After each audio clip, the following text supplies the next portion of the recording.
William, let me start with you. Is this vindication for Snowden? Well, it's a small piece of what Snowden revealed at the time, and of course, I think this information would have come to light with or without Snowden. Maybe not at that moment, but we have to remember that Snowden also leaked a great deal of additional information, some of which actually did harm not just to the United States, but to individuals who are working in the field. So you don't want to paint a broad brush, I think, when talking about Snowden's leaks. Understandable. Albert, thoughts on that? Because certainly, I mean, of course, there's no complete black and white here. I'm sure there's a lot of gray area.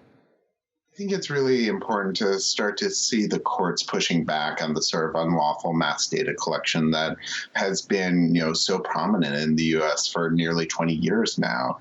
I mean, having this ruling from the Ninth Circuit, having a federal appellate court, strike down this sort of mass data collection, it's really a milestone in the broader fight to try to eliminate this sort of illegal mass data collection. But it's just one part of that broader infrastructure of mass surveillance, just as William was saying. So then, William, obviously the goal of all this mass surveillance as sold to the public and the rest of us around the world is to keep, the homeland safe, to keep Americans safe. Just in that regard, do you think it was necessary? There's very little evidence that this program, it was the so-called call data records program, was not very significant at all in terms of assuring the security of the United States. Your viewers should understand that this was not about surveillance of individual persons listening in on conversations.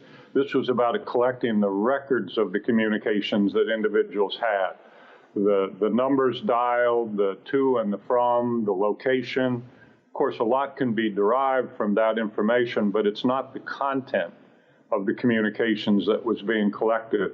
And there's very little indication that over the period of years when the program was in place that it actually benefited the United States.